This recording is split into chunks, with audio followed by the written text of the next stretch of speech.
Hooty hoo. Hi guys, welcome to episode. What are we at? I'm just gonna say 60. Yes. So now, whatever episode that might have been 60, you're now 61. Ha. No, I think this really is 60. So anyway, yeah, this was my friend Dorsey. Honestly, I reached out to him a while back, and I didn't really know much about his story. I actually mixed up two people's stories, and I thought he was someone else. But it doesn't matter. It came out better than I thought. I like I said, I talked to him a couple minutes before hitting the button, but before going live. But no, it was fun. What a good guy. Like I said, I said at the end of the podcast, but I really want nothing but the best for this guy.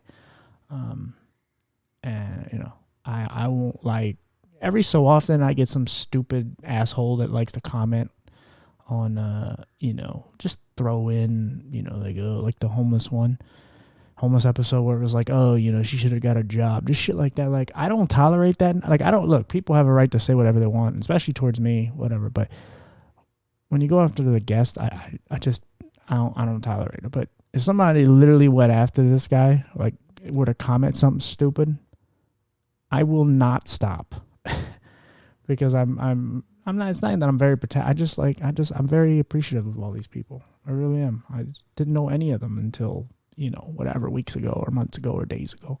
So, yeah. Anyway, but yeah, guy. He's like he said. He's a very sweet person, and like I said, it's one of those things where everybody's, what they say, it's skin deep.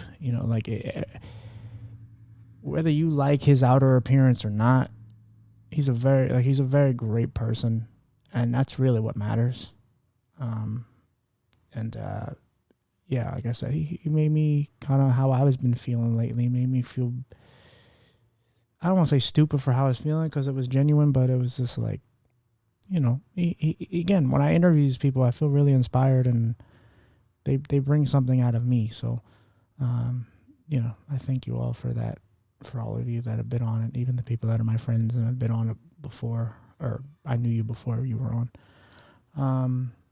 But yeah, guys, like I said, just be well, and welcome my friend Dorsey. Thanks, guys. Boy. Well, not bye. Welcome, Dorsey. All right, everybody, we're back with another episode. So as again, I always say that I'm constantly trying to find good guests.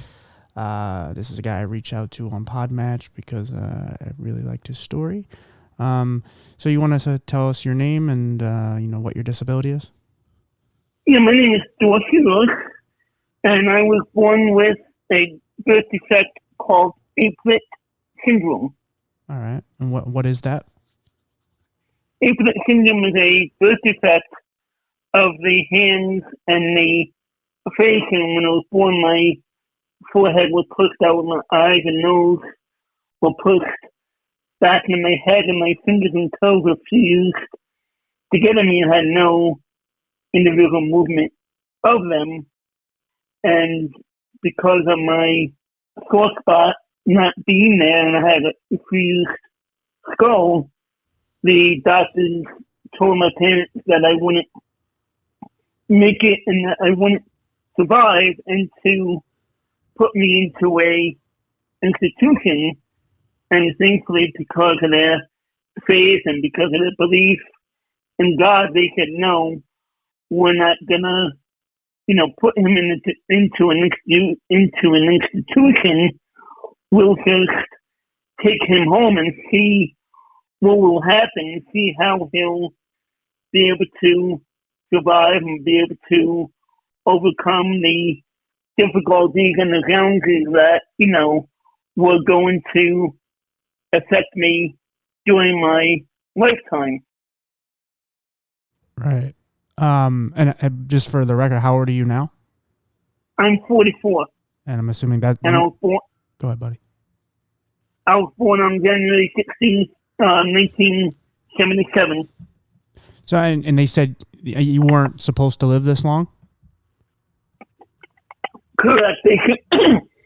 Yeah, correct. They said that I would be brain dead and that, I wouldn't survive at birth. And then other doctors that my parents had talked to said that I wouldn't live past the age of 18 because of my disability and, other issues, I guess, that I had.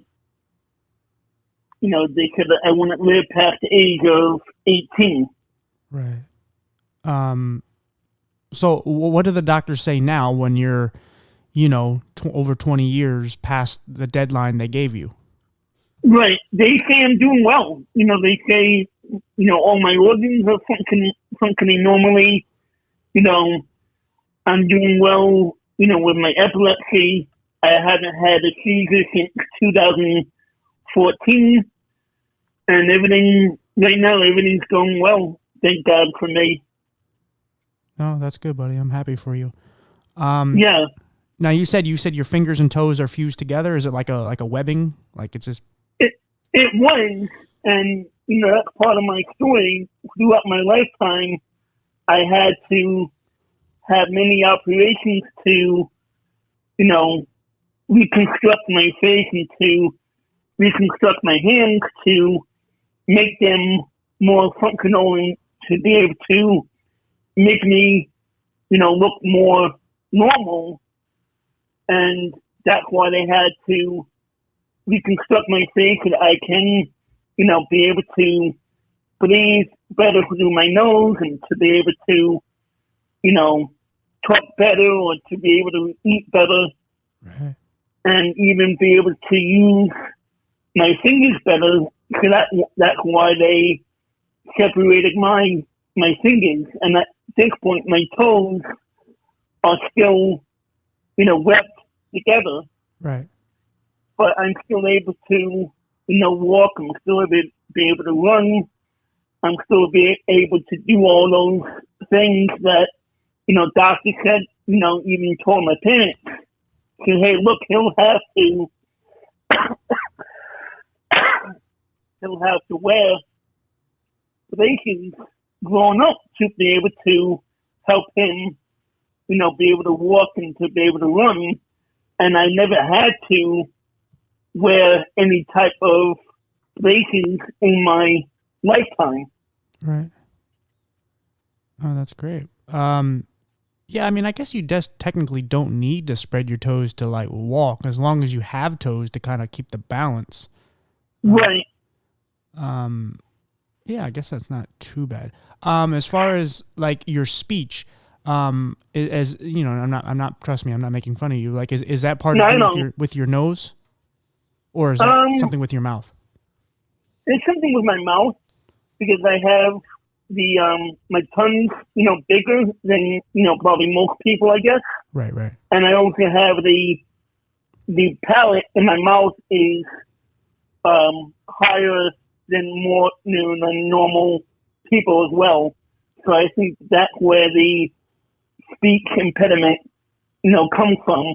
Right. And when I was in school, I had to have a lot of speech classes to learn to speak better and learn to pronounce words and pronounce.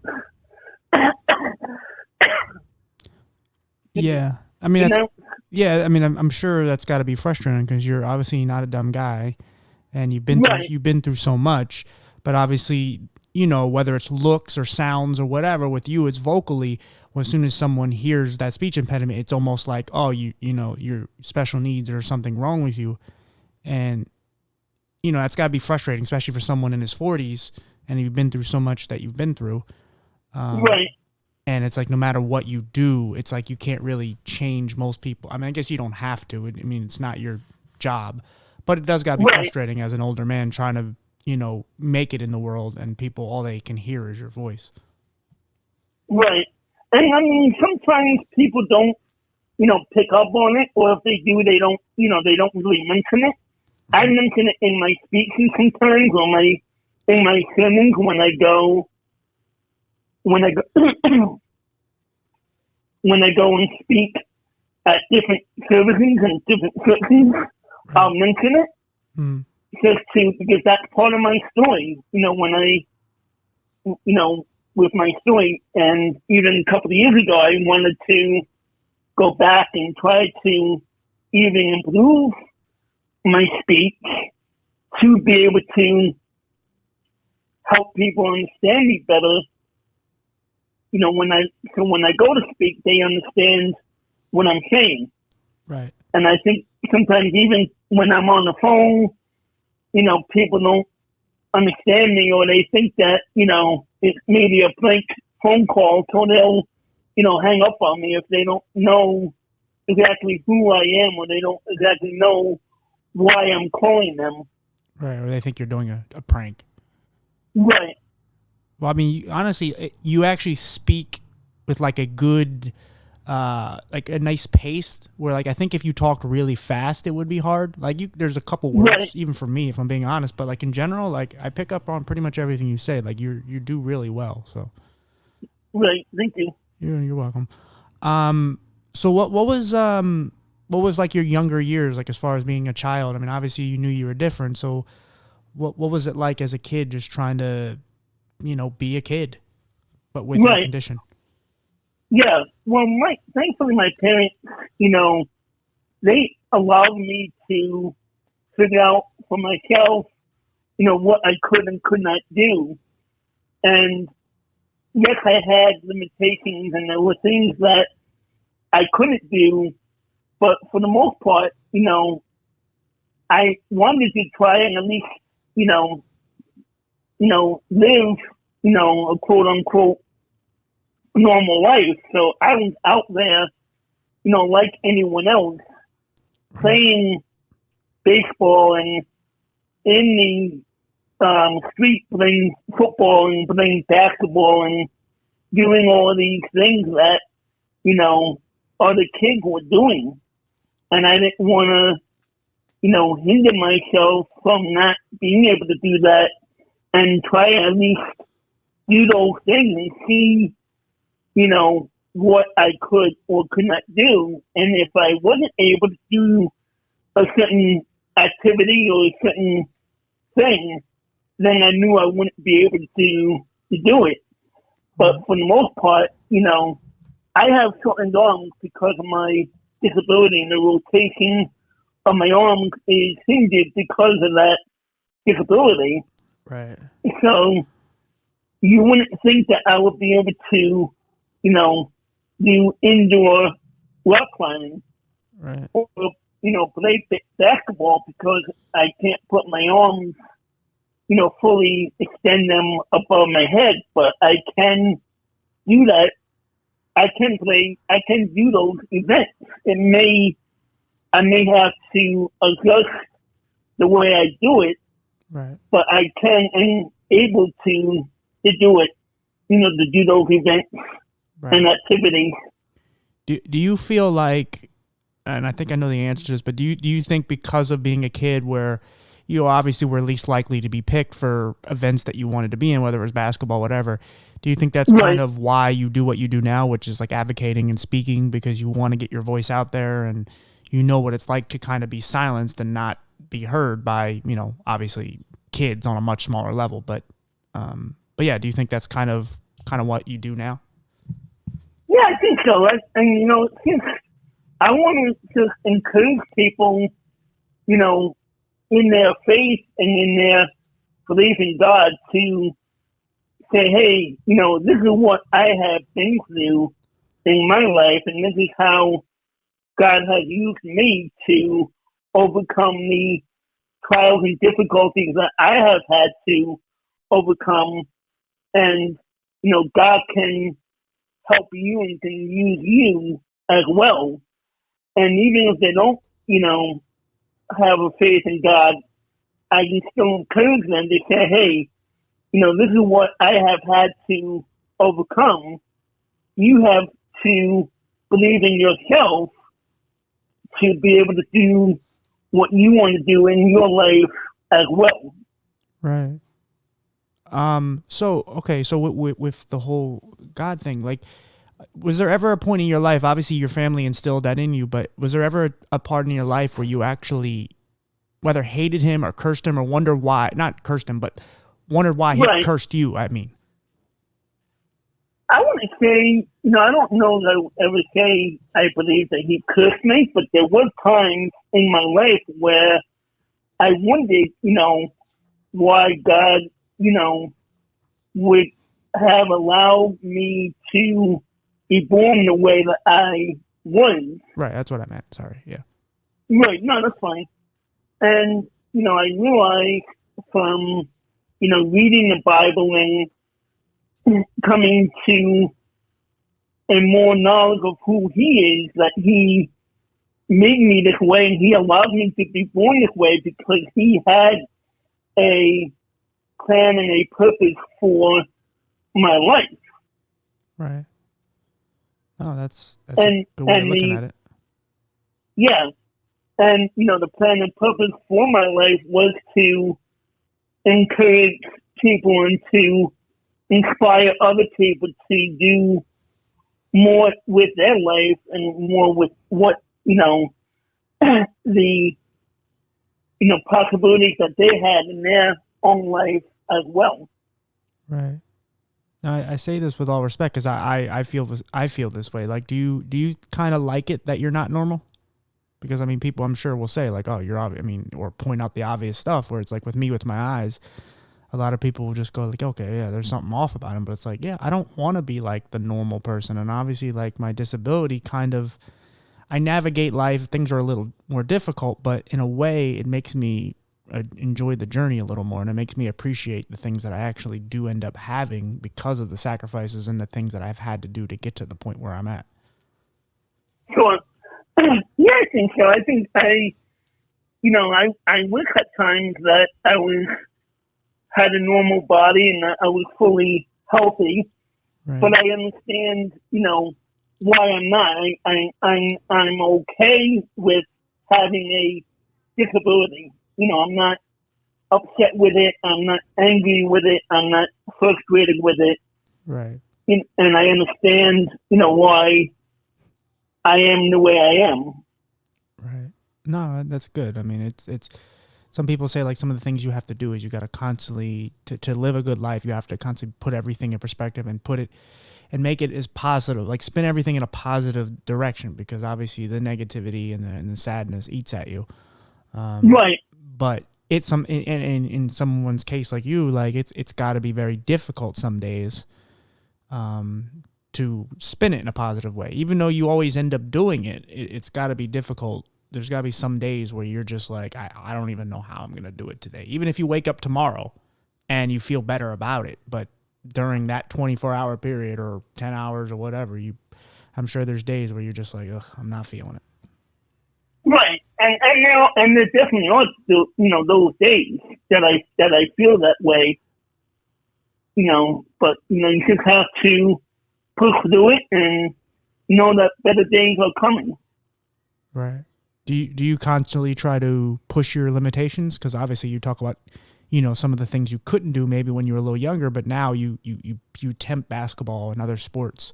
Right. Do you constantly try to push the boundaries and see what you actually can do and can't do? I don't know how to do that anymore, but I mean, if like there's still things I want to try and do in my life, and one of those things is maybe going into one of those places that is like the I don't know what you want to call it, the skydiving places where they have the wind tunnels and everything. I want to try and do that at some point, right. and see how well I can do that with my arms. Right. That's one of the things I would like to try and do at some point with pushing the limitations. Right. Yeah. I mean, you could do it. Like it's. I think the more you overcome, especially now you're at an age where you kind of know what you want and who you are. So I'm sure I mean, again, they always say where there's a will, there's a way. So right, there's a way to do it. It's all about people accommodating you and how you can figure it out for yourself, and you being comfortable with doing it. But you keep your mindset on I'm going to do it, and you will. Right. So I mean, and it must have, and definitely has to help that you had a good support system or have a good support system to help you get through life, because obviously you go through a lot of sadness and mental health when it comes to just having a disability, regardless of whatever your disability is. But obviously yours has caused you a lot of grief and pain, and mentally and physically. So yeah, it has to be a good thing that you had a good family growing up as a Oh, child. absolutely. Yeah, it definitely did help. Right. What are some of the things your parents like taught you as far as just getting through life? Yeah, they taught me never to give up. That was one of the biggest things that they taught me, was never to give up and to keep, persevering, and to see, where life will lead me, and see what will happen in life. One of the things, for example, was I never did well in school. I never did well with classes and with tests, and I would have to have, like, I would have to have, be homeschooled at times because I was out of school for so long because of the operations that I was going through. There was a homeschool teacher that would come to the house, and they would teach me from my house, what the other students were learning. And so I never did well. And I wanted to go on and do, college, and be in college to see what else I could learn. And there was a meeting that I went to, and my mom was there at the time, and my high school history teacher was there. And there was, at this meeting, he was asked, my high school history teacher was asked, do you think that Dorsey will be able to make it in college? And he said, no, I don't think that Dorsey will be able to make it in college. I don't think he has the ability to make it. And then, they asked me, and I said, yeah, I think I can make it. And then they asked my mom, and she said, well, if Dorsey thinks he can make it, he will. And I went into community college in August of 1996 when I started, wanting to get my liberal arts degree. And the first couple of weeks were not easy for me. They were very difficult for me. I was learning new things and new classes and new subjects, which I didn't really, sometimes understand. I didn't know really what I was getting myself into. And and the first couple of weeks was not easy for me. And I had a meeting, or not a meeting, but discussing with my mom about possibly even quitting and looking to do something else. And my mom said, look, go a few more weeks, see what happens, and if you still not feeling well, if you still feel like you be able to make it, then we'll look to do, we'll look at something else. And I found out that they had a faith-based group on this campus. And I went to that faith-based group, and I realized that they were accepting of me, and that they were going to be an encouragement to me. And I kept on going. And it took me 4 years to graduate, but I was able to graduate, 2 years community college. And even after that, I still felt like I wanted to go into ministry and, speak to the young adults and speak to the youth. So I entered the University of Valley Forge to study youth ministry. And in August of 2002, I got a call from my sister that my mom had suddenly passed away because of complications from a stroke that she had suffered back in August of that same year. Sorry to hear that, buddy. Like, and I still wanted to go on. I still wanted to see what could happen, and I still persevered. I still pushed forward. And in August of, or excuse me, in May 5th of 2005, I graduated with a associate, excuse me, with a bachelor's degree in youth ministry. Well, that's great. That's got to be reassuring though, especially for your mom, because she was in your corner and she said if you could do it, Right.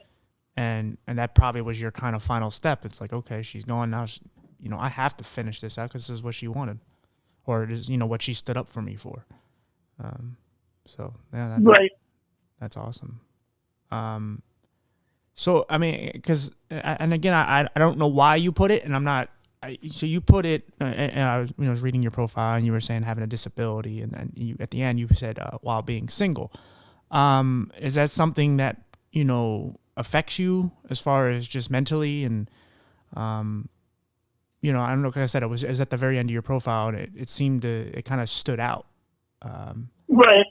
No, it doesn't affect me. It's just one of those, goals and one of those desires I have in my heart is to one day be married and to find, that wife that I want to be with and I want to spend, the rest of my life with. And that's why I put it out there. And that's, part of my story is to find that wife, to be with. And I think that one of, with having a disability, that's, even a bigger accomplishment because I think, for the most part, I don't know what the statistic is, but for the most part, I think a lot of people with disabilities, unfortunately, they don't end up getting married. They stay single for the rest of their life because they think, well, who's going to, love me because of my disability? Who's going to want to take care of me because of my disability? And even for myself, there were times in my life when I look in the mirror and I wonder, who's going to love me because of my disability, because of my facial disfigurement. And, that my hope and my dream is that someone's not going to look at my, facial disfigurement. They'll just look at me for who I am and say, hey, I'm falling in love with Dorsey because of, who he is on the inside. And I'm going to marry him because of who he is. Right. Yeah, I mean that's very heartbreaking. I know how you feel though. Honestly, I go through it, and I don't have as many problems as you do, but I wonder that. I mean, and I've been fortunate enough where I have gone on dates and been with women and so on, but we're in a culture where everything is visual and people say they want what's inside and all that, but in reality, it's mainly about looks. Right. And when you have something that's so noticeable to the eye, that's just different, even if it doesn't, whether it creeps them out or scares them or whatever, or they just don't like it, or it's just something that makes them feel something inside. And a lot of it's just kind of their insecurities. But for a person like you, who's just a very sweet person and really has a lot to offer, it's just when you look just from the outside, it's like, oh, okay, that's not something I'm used to, so I can't get with that. And it's like, right. Yeah, it's got to be very frustrating because that is something that when people who have advocates or people who are in the disabled community, that's one of the things that isn't really discussed that much as far as is dating, the dating life, because it especially depending on the disability you have, whether you're in a wheelchair or whatever, like you have a lot of trouble because there's not a lot of people out there. There's not a lot of options. Yeah. And a lot of people aren't as open-minded. Like if you think about it, who are the most open-minded people out there? Well, you probably could say the disabled people. But Right. because we have to be. We have to think outside the box all the time. We always have to think of other options because there's a lot of times we get no's. And not just with dating, just in general, jobs, whatever. Yeah. And so we always have to constantly look, we have to think of a plan B and C and D.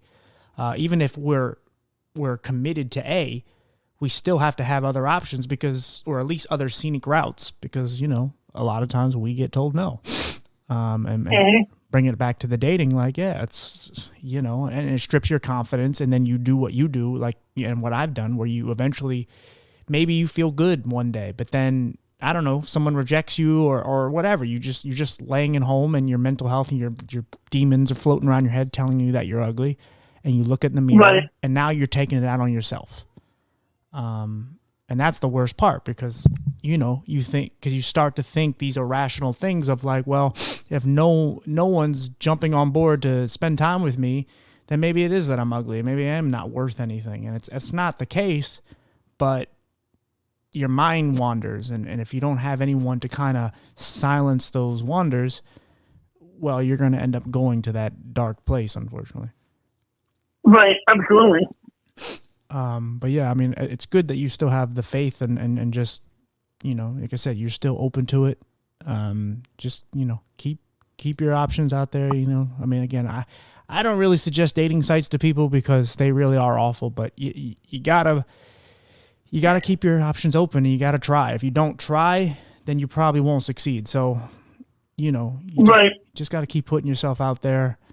And by you doing what you're doing by speaking and all that, like you're putting yourself in circles where at some point you might meet somebody, and I hope you do.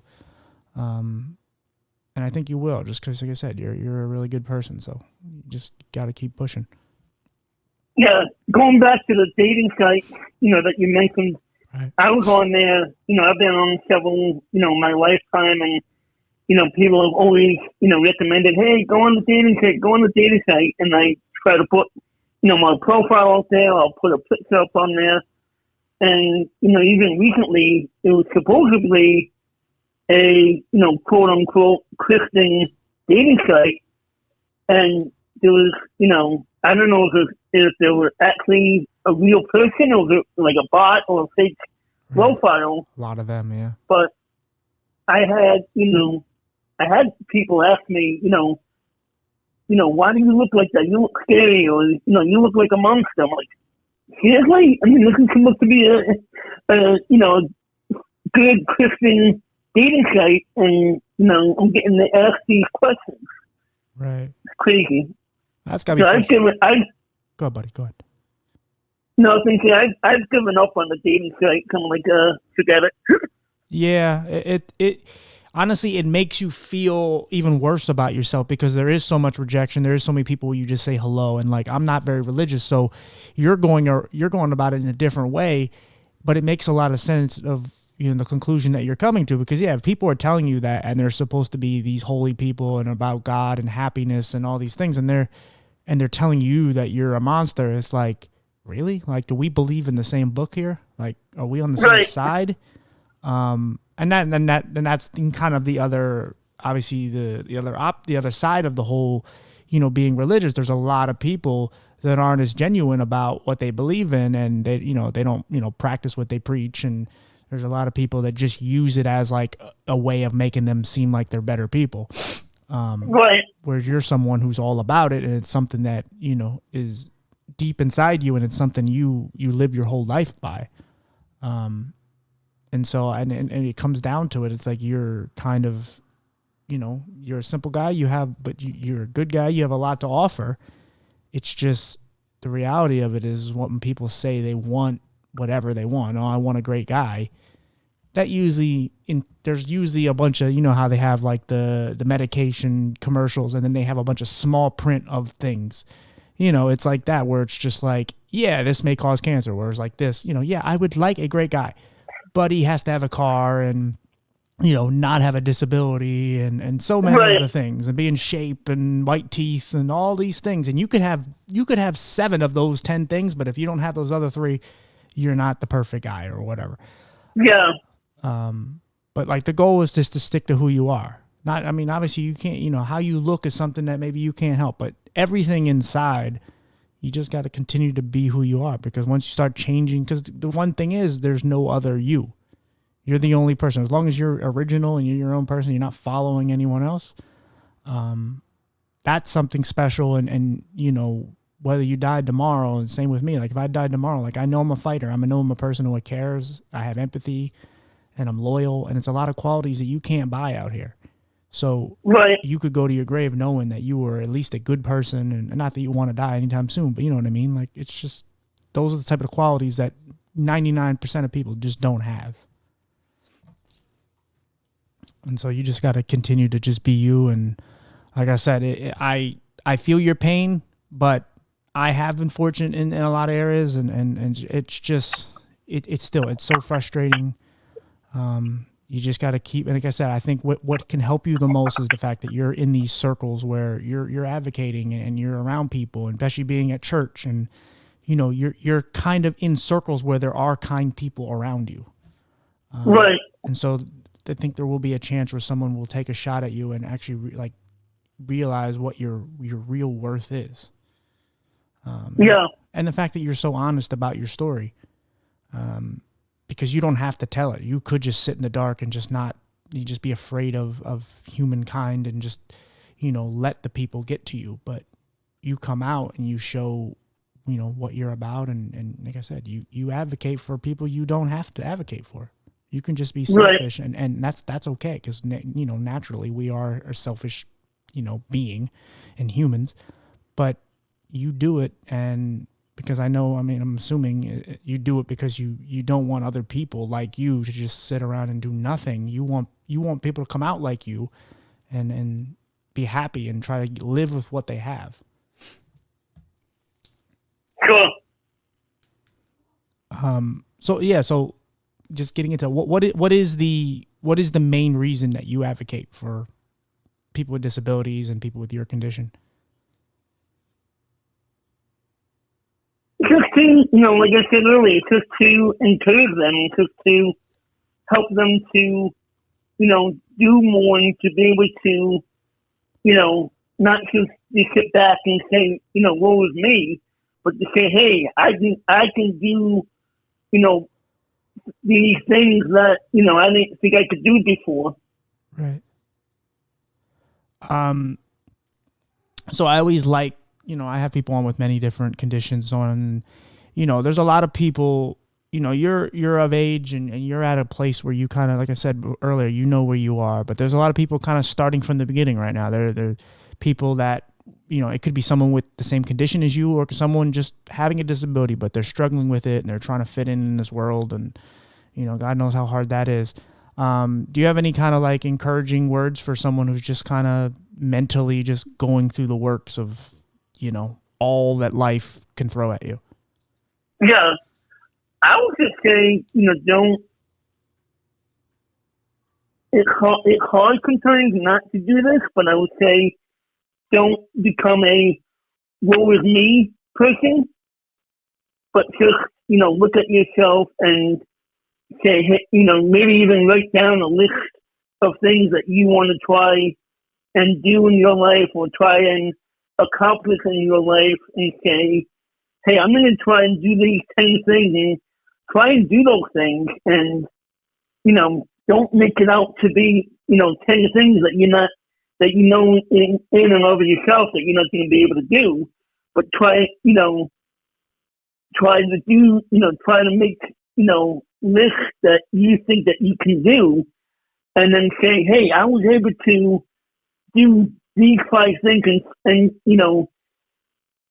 just focus on those 5 things that you were able to do, and each day, get up and try to do 5 more things that that 5 new things that you're able to do, and surround yourself with people that, like myself and like you, that are going to be able to encourage them and, help them to do more things, and be able to just be there for them, instead of, sitting in your house or in your bedroom or wherever you may be and say, hey, Rosemary, why, I can't do this or I can't do that. And some of those things you're not going to be able to do, but just be able to try and accomplish things that in your own mind that you think that you're going to be able to do in your life. Right. Yeah. Again, I don't know if anyone's ever said this to you, but again, trust me, I'm not hitting on you. You're a very beautiful person. Like, really, you're very inspiring. I think what you do. Thank you. I know what you look like, and it does not matter to me. And I'm not saying that just because you're on my podcast. But like the energy that you give off, like it's very kind and genuine, and that translates into how you look. Like it right. Whatever it is, like, when people say like, oh, you look like a monster, but it's like, what is the energy that you give off? You don't give off monstrous energy. Like, you really are a good person. You're very kind, and that's very, very hard to find. Do you have any like real friends in your life? Oh yeah, I definitely have several friends in my life that I'm very close to. Oh, good. Well, if you ever need anyone to talk to, you got a friend here. I will answer the phone for you anytime. Thank you. I just want you to know, like I said, I'm not, I don't want you to, again, I go through my problems too. I had a rant on Facebook yesterday. So I have my problems, but like I said, if you ever need anything or anyone to talk to, I'm not just going to treat you as a guest. Like, I genuinely am here for you anytime. Thank you. Like I said, I know how life can be very hard, and I know your life is harder than mine. And, not that we're comparing, it's just in general, like, I know you go through a lot of shit. And like I said, you always have love, and you have a friend here if you ever need anything. Thank you. I appreciate that. Of course. Is there anything else you want to say?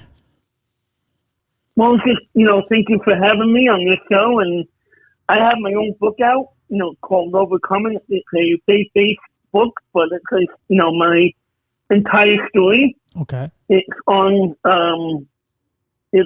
my website, www.dorseyministries.com, or just dorseyluck.com. Okay.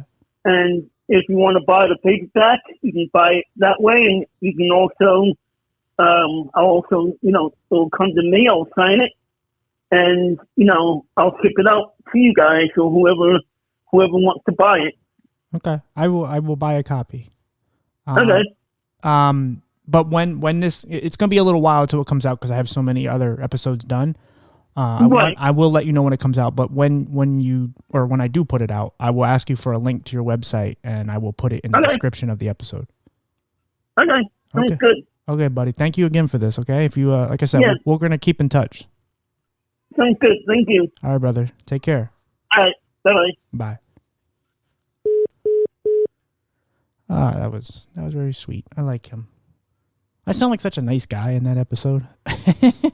I just realized, like, there's times where I just like, ugh, TJ, shut up.